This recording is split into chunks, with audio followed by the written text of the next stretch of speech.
Qu'est-ce que c'est compliqué en ce moment les amis, le Real Madrid? Qu'est-ce que c'est compliqué? On remporte les matchs sur les plus petites démarches à chaque fois en ce moment. Après Bilbao maintenant, c'est une victoire 1-0 sur la pelouse de Retafe, du moins les catcheurs de Retafe qui ont mis encore beaucoup de coups à la sauce Bordalas, hein, évidemment pour nous emmerder le plus possible. Mais aujourd'hui le Real Madrid, tu vois, il y avait du mieux, mais comme d'habitude, on ne sait pas jouer plus d'une mi-temps sur deux. On a bien joué en première mi-temps, et la deuxième, elle a été immonde. Moi, franchement, je vous dis, j'étais à deux doigts de ne pas faire le débrief ce soir.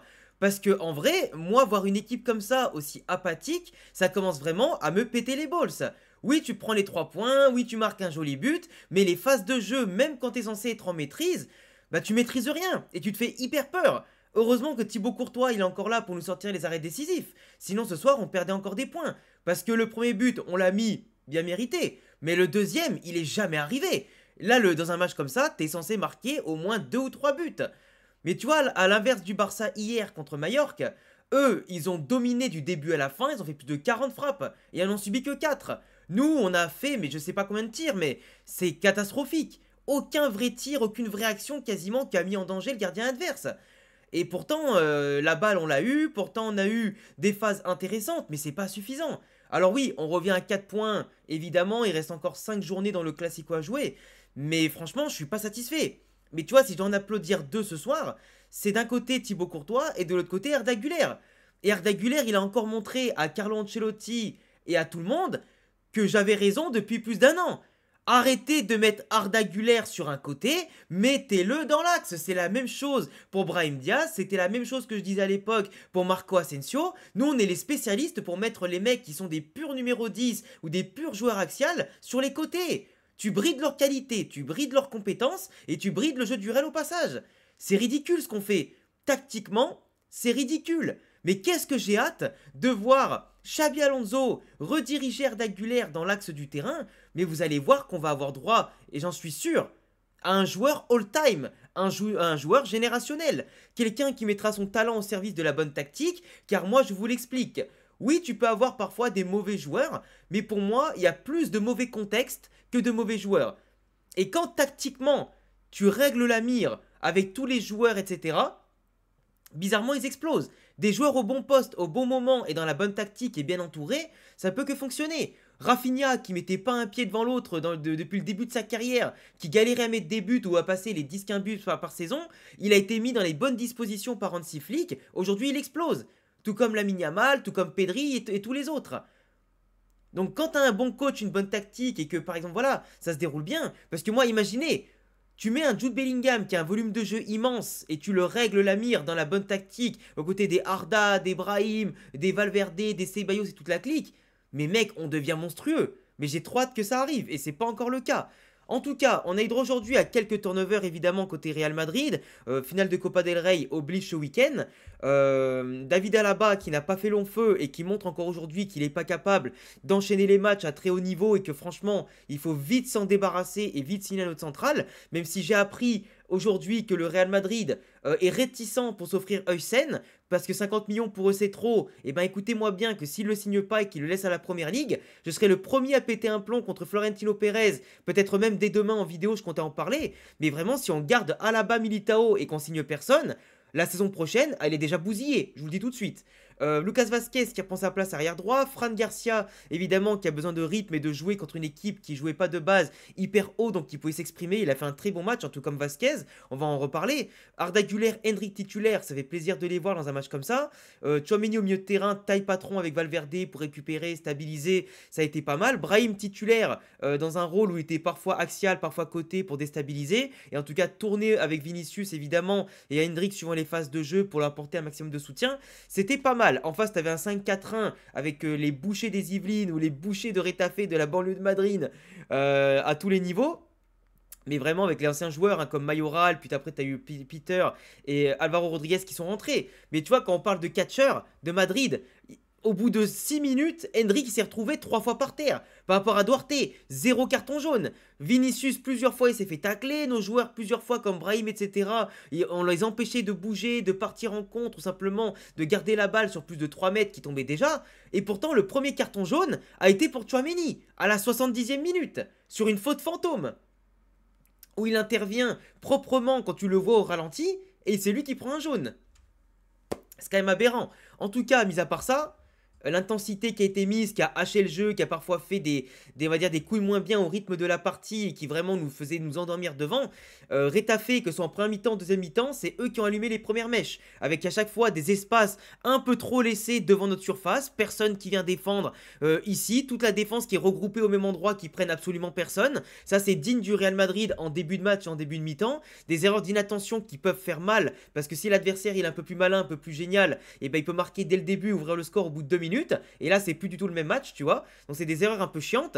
Surtout que tu vois, tout le premier quart d'heure, on a galéré à attaquer, on a galéré vraiment à tenir la balle et du moins sortir un petit peu du piège de Retafe qui faisait des fautes, qui voilà, nous poussait à pousser les ballons devant ou du moins les dégager devant. On fait pas beaucoup de pressing au début du match. Ça s'est amélioré sur la suite avec parfois Hendrick et Vinicius qui, dans le flow des balles perdues ou quoi, bah, faisaient quand même un pressing intéressant sur quelques mètres qui permettait notamment à nos arrêts latéraux, à nos milieux de venir aussi chercher leur vis-à-vis qui avait le ballon ou le bloc adverse qui essaie de remonter. Donc c'était pas mal. Mais le problème, c'est que c'est trop inégal. Et quand c'est trop inégal, bah, l'adversaire le sait. Et du coup, c'est là où ils vont plutôt calmer le jeu, qui vont plutôt ressortir proprement parce qu'ils savent qu'il n'y a pas tous les joueurs du Real qui vont suivre le pressing. Ou alors, ils vont simplement balancer les ballons devant. Et ils savent que les différentes lignes sont pas regroupées comme il faut pour empêcher justement ces transmissions un peu longues, tu vois, ou même courtes par moment entre nos lignes. La seule bonne séquence du Real Madrid dans le premier quart d'heure, c'est simple, elle est jamais arrivée. À l'arrivée à la 17e minute, avec Brahim qui combine avec Valverde, qui combine avec Vasquez, qui prend l'espace, tu vois, bien intelligemment dans l'intervalle suite au pressing de Retafe qui était mal fait. Donc Brahim qui la met bien intelligemment en profondeur pour Vasquez, qui va dribbler. Et qu'en plus qui réussit son dribble, il profite de l'appel de Vinicius, non pas pour aller dans l'axe, mais pour la décaler à Vinicius qui centre, pour Fran Garcia qui s'y reprend une fois ou deux pour la mettre sur le gardien, qui fait deux très bons arrêts, mais bon après la balle elle était quasiment impossible à mettre, t'as toute la défense devant, c'est très compliqué, t'as peu d'ouverture, mais en tout cas Fran Garcia qui a beaucoup proposé devant, qui a été très mobile et très bon dans les efforts aussi défensifs aujourd'hui, qui a beaucoup couru, tout comme Vasquez, hein, ils ont été solides. Globalement, il n'y a personne qui a fait un très mauvais match dans l'effectif aujourd'hui. Tout le monde a fait un match moyen ou bon, mais c'était pas suffisant au bout d'un moment pour créer du jeu, de la fluidité. Je vais en reparler de toute façon dans quelques phases de jeu qui sont extrêmement parlantes. Mais déjà, il y a aussi un terme qu'il fallait que je dise aujourd'hui. Vinicius Junior, en ce moment, devant la cage, il est clairement redevenu le Vinicius Junior de l'époque 2018-2019. C'est Vinicius en ce moment, sur les contres en supériorité numérique, il gâche toujours tout. Qu'il y ait Mbappé, qu'il y ait Rodrigo à côté de lui, qu'il y ait Hendrick à côté de lui, non seulement il sait pas faire la passe, non seulement il fait jamais le bon choix, mais en plus il foire les occasions. Là, sur le screen que je vous montre, de base, il était collé au défenseur. T'as Hendrick qui bougeait dans l'espace vide, et en plus il est rapide, tu vois. Tu l'envoies en profondeur, il y va Hendrick. Sauf que lui, Vinicius, par 2 fois dans ce match-là, au lieu d'aller chercher la balle là et de la mettre ensuite à Hendrick qui a tout le loisir dans l'espace d'aller la chercher, il va s'excentrer ce con. Il va s'excentrer. Il s'éloigne de la cage et de l'axe et du coup, il perd du temps avec une mauvaise conduite de balle. Le défenseur a le temps de revenir et celui de derrière a le temps de revenir aussi. Et du coup, ça foire absolument tout. Là, il a quand même de la chance que sur un centre foireux, c'est mal dégagé par la défense. C'est Brahim qui récupère, qui contourne ici, puis qui tire quand même au dernier moment, puis qui la met en retrait finalement sur Arda Güler et qui te sort Arda Güler une frappe fantastique. Du pied droit en plus. Même pas du pied gauche, du pied droit. Donc toi c'est un but un peu venu d'ailleurs, mais qui vient d'une action totalement foirée de Vinicius. Une action qui aurait dû aller au bout sans l'intervention de Arda et de Brahim. Et ça c'est des mauvais choix qu'on pourrait vraiment, au bout d'un moment, coûter. Et qui a vraiment coûté déjà de base en Ligue des Champions contre Arsenal et dans plein de phases de jeu et plein de matchs comme ça, comme les Classicos, qu'on a perdu. Et tu vois, c'est ce genre de choses qu'on voit trop souvent. Il faut être plus intelligent. T'as la vitesse, t'es en supériorité numérique, calme le jeu ou simplement prends la bonne décision. Lui, il hésite tellement entre le dribble et le centre derrière et les choix qu'il fait qu'à la fin, il fait rien. Et c'est pas normal. C'est pas normal. En tout cas, bravo Arda, parce que pour une rare titularisation, il te met un but magnifique. Et comme je disais, face au jeu, il est impressionnant, parce qu'il a multiplié les fois où il distribuait à gauche, puis à droite, où il écartait, il revenait un peu en retrait. Tu vois, il a tellement de technique, tellement facile, qu'il a perdu très peu de ballons et qu'il peut orienter le jeu. Et quand tu as un technicien comme ça, et quelqu'un qui a un bon QI football, bizarrement, le jeu va plus vite. Avec des techniciens comme lui, comme Brahim et tout, le jeu s'accélère. Encore une fois, en seconde mi-temps, Vinicius, il part tout seul. Au lieu de dédoubler avec Jude derrière lui, ou simplement de tirer tout de suite en prenant la vitesse sur le côté gauche et frapper du gauche, non, il revient sur le pied droit, il redribble par ici et il se fait contrer. Moi, au bout d'un moment, tu vois, je comprends plus. Sinon, t'as Hendrick qui a été très intéressant sur le placement, sur ses appels, etc., qui ne s'est pas montré à son évidence, par contre, face au but. Parce que là, tu vois, tu as David Alaba qui, malgré qu'on dise que c'est un estropié, sur les jeux longs, il est très intéressant. Il a bien vu l'appel de Hendrick à la limite du hors-jeu, il lui envoie. En plus, tu as Vinicius et Hendrick qui font un petit 1-2 magnifique dans le bon timing. Mais Hendrick, tu vois, il fait une petite balle qui malheureusement est sauvée par le défenseur au dernier moment. Donc c'était pas loin de marquer pour lui et de prouver que Hendrick et Arda seraient des très bons super subs. Mais tu vois, Hendrick, le problème d'aujourd'hui, c'est que tu vois, il a été remplacé assez vite après derrière. Je sais plus par qui d'ailleurs, par Jude Bellingham. Mais le problème, c'est que tu vois, ok, il est mobile, mais souvent il a été hors jeu, souvent il avait du mal à construire ou du mal à bien contrôler le ballon ou partir en dribble quand il le fallait, faire des bonnes conduites de balle. Par contre, il fait des très bons appels, ce qui peut ouvrir des possibilités pour les autres, mais quand il a le ballon, ça se complique un petit peu, tu vois. Donc faut qu'il bosse un peu plus son jeu avec ballon, parce que sans ballon, je le trouve quand même très très bon. C'est quand même un peu paradoxal, tu vois. Mais en plus, pour un attaquant qui est censé convertir le peu de ballon qu'il a, faut qu'il progresse là-dessus évidemment. Mais après le manque de rythme et de temps de jeu, de confiance, ça y joue beaucoup. Donc Alaba qui est sorti pour Kamavinga, qui a fait une très bonne rentrée, qui a apporté du peps, qui a apporté des prises de balles importantes, qui a des remontées de balles, des percées insane. Voilà, donc Franck Garcia, j'en ai parlé tout à l'heure. Lucas Vazquez aussi, j'en ai parlé tout à l'heure. Mais c'est vrai que tu vois, le Real Madrid, à part des plans de jeu assez facile où pourtant c'était quand même intéressant, tu avais beaucoup de solutions sur le porteur du ballon en première mi-temps, tu avais systématiquement un ou deux joueurs dans l'axe où tu vois ou sur les côtés qui pouvaient faire conduire le ballon et tu vois amener des occasions claires et simplement se régaler, tu vois, jouer au football pour une fois. Et ça vient du 4-4-2 aussi, le 4-4-2 qui apporte de la stabilité, qui apporte du mouvement, qui apporte du surnombre et qui apporte un peu des repères aux joueurs du Real Madrid. Sauf que tu vois, 4-4-2 ou pas 4-4-2, comme je t'ai dit, on a su jouer la première mi-temps, mais la deuxième, ça a été très compliqué. Quand tu vois qu'Alvaro Rodriguez, ancien de la maison, il est à deux doigts de marquer sur un centre où Lucas Vazquez s'est fait bouffer. Fran Garcia qui fait un mauvais contrôle, ça revient sur Alvaro. Derrière, pareil, Vazquez qui se fait encore bouffer. Centre avec nos deux défenseurs qui se font bouffer de la tête. Chouameni qui était redescendu en défense centrale à la sortie d'Alaba et qui a du coup fait perdre pas mal de peps au milieu de terrain avec son retrait. Et du coup qui a entraîné pas mal de duels perdus par rapport au Real Madrid et contre Retafe. Donc tu vois Asensio qui s'est mangé de la tête par et Chouameni aussi. Courtois qui n'a pas besoin de s'employer parce que la balle n'est pas cadrée mais le danger se rapproche. Là t'as littéralement Mayoral qui déborde, qui centre en retrait. Personne sur Arambari qui tire juste à côté. Moi, personnellement, ça m'a fait un peu transpirer du fiac. Mais tu vois, le Real Madrid, malgré les occasions subies, ne s'est pas trop relevé. Parce que tu vois, là où tu avais du mouvement, là où tu avais des solutions, et ben en seconde mi-temps, tu n'avais plus rien. C'était les joueurs, on balance devant. On tente comme Valverde ici une passe trop compliquée qui doit traverser toute la défense pour Hendrick dans une diagonale compliquée parce qu'il a été contré directement par le défenseur de Retafe qui a lu une balle assez prévisible parce qu'il n'y avait pas d'autre solution pour Valverde pour jouer de l'avant. C'était compliqué. Kamavinga tout à l'heure quand je te parlais, tu vois qu'il faisait des percées et tout. Le mec il a quand même récupéré un ballon depuis notre moitié de terrain. Il a couru ici jusqu'à potentiellement y aller, et il y allait quasiment jusqu'au bout, parce qu'il a tenté une frappe du gauche qui a fini en corner. Mais tu vois, Vinicius, Hendrick, avant qu'ils sortent, Arda et Brahim, ils font tous un appel, mais en ligne.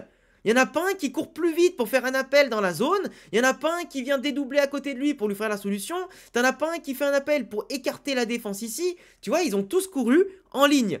Et ça, c'est pas normal. Ça, ce n'est pas normal. C'est un manque d'agressivité, c'est un manque d'animation offensive. Et c'est comme ça que tu crées justement de mauvaises options. Où tu es obligé d'y aller tout seul, tu te casses les dents sur les défenseurs. Et à la fin, soit tu as un corner, soit tu perds la balle bêtement. Et tu annihiles une occasion de contre où tu es en supériorité numérique ou dans le même nombre. Et où normalement tu es censé gérer par ta qualité technique et physique, normalement supérieure. Mais ça manque tellement d'intelligence qu'on perd tout plein d'occasions. Donc Hendrick qui sort pour Bellingham qui a besoin de prendre un peu de rythme avant ce week-end. Vinicius qui a fait un match.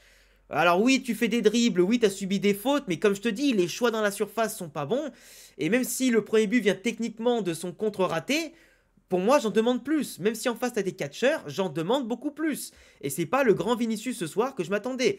Rodrigo, il est rentré. Alors, il a été percutant sur le côté gauche. On sait que son côté préférentiel par rapport à la droite est l'axe du terrain. Mais après, tu vois, par quelques dribbles et quelques accélérations, il s'est pas montré tant que c'est en évidence. Tout comme Jude Bellingham qui a fait, dans la foulée de cette action-là, justement, une passe un peu trop forte pour Vazquez, qui avait mal lu la trajectoire et mal compris l'intention de Bellingham, qui s'est pas trop montré dans le jeu, ni dans les duels, ni rien. C'était un peu complexe un peu pour tout le monde, hein. Même Ceballos qui est rentré, il a pas fait une très belle rentrée, tu vois. Et en plus, comme je disais, globalement, la deuxième mi-temps, dans les intentions, l'impact, la fluidité, l'envie de gagner des duels, l'envie de mettre ce deuxième but, elle y était pas. D'où le fait que c'était immonde d'avoir joué. Et en plus, non seulement le deuxième but vient pas, non seulement tu te fais peur avec les arrêts décisifs de Courtois en fin de match, mais en plus tu perds Kamavinga. Sur un duel bête en fait, il tombe, il se fait mal à l'adducteur, il a essayé de se relever pour jouer mais finalement il a fait 3 pas et après il s'est remis au sol. Ancelotti il a pété un plomb parce que le médecin aurait dû le faire sortir quoi qu'il arrive. Et là tu vois pour le Barça ce week-end, et ben eux ils ont pas Baldé à gauche, ils auront Hector Fort ou Gérard Martin. Mais nous, on va avoir sûrement Fran Garcia. Alors après, ce sera un baptême de feu, parce que Fran Garcia, tu l'as au Real Madrid. Si tu mets déjà des Vasquez arrière droit contre le Barça en Ligue des Champions, fais-moi pas croire que Fran Garcia, il peut pas jouer des matchs comme ça. Oui, ça va être peut-être un boulevard pour Lamine Yamal. Oui, on va tous serrer les dents et les fesses contre Lamine Yamal avec Fran Garcia au duel et au marquage.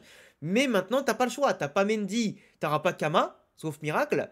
Donc aujourd'hui, tu peux pas mettre un David Alaba sur Lamine Yamal parce que là, niveau vitesse et lourdeur, ça va être catastrophique. Donc aujourd'hui, je sais pas ce qu'Ancelotti va faire, mais t'as pas le choix de mettre Fran Garcia. Si tu mets pas Fran Garcia ici, mais autant le vendre cet été. Parce que si le mec il a pas le niveau, qu'est-ce qu'il faut au Real Madrid? Tu vois ce que je veux dire ou pas? Après voilà. Après moi, il y a une image qui m'a énervé quand même, c'est de voir que Mayoral, qui met évidemment un coup de coude dans la tête de Tchouaméni, Alvaro Rodriguez qui s'énerve avec Asensio, Peter qui s'énerve avec Asensio. On parle quand même de 3 anciens du Castilla qui sont frustrés parce qu'ils n'ont pas pu percer au Real Madrid, ils ont joué quelques matchs en pro, marqué quelques buts pour certains. Mais là, tu vois, ils ont fait les petits cons, tu vois. Ils enveniment la situation, c'est un derby, ils mettent des coups, ils se frustrent, ils s'énervent. Les gars, c'est des anciens de la maison et ils respectent pas nos joueurs. C'est des petits cons frustrés que je ne veux pas voir sur un terrain et non plus jamais porter le maillot du Real Madrid. C'est quand même dingue d'avoir une attitude, non pas revancharde, mais aussi exécrable, tu vois. Et je pense que ce genre de match, malheureusement, ben, dans un derby contre Étafé, de toute façon, c'est toujours comme ça, hein. C'est des coups, des polémiques et des tensions inutiles, quoi. Enfin bref, le match n'a pas été très bon. Je dirais, première mi-temps, une des plus abouties depuis le début de saison. La deuxième, aussi catastrophique que tout ce qu'on a vu depuis longtemps, en tout cas. Un seul but et pas deux. Des joueurs comme Arda qui m'ont fait plaisir. Sinon, bah, ça, homme du match, de toute façon, côté Real Madrid, pour moi, c'est Courtois et Arda Güler. Il n'y a pas de souci là-dessus. Asensio, il a quand même fait un très bon match, comme d'habitude, pour couvrir les erreurs de ses coéquipiers en défense et du moins pour gagner des duels, etc., être dans l'impact. Et puis après, voilà, je pense que c'est tout ce qu'il y a à dire. Merci aussi à Tchouaméni qui a fait quand même un très bon match, surtout au milieu de terrain, qui a bien tenu la baraque. Valverde, pas trop mal, mais après, c'est un peu éteint dans l'influence du jeu, etc. Un peu dommage. Mais en tout cas, sinon, globalement, tout le monde a fait un match correct. Et puis, je vous laisserai me dire en commentaire ce que vous en avez pensé. Pensez aussi à vous abonner, cocher la cloche si mes vidéos vous plaisent. Et puis, je vous dis à très vite pour de prochaines vidéos. Ciao les amis, à la prochaine.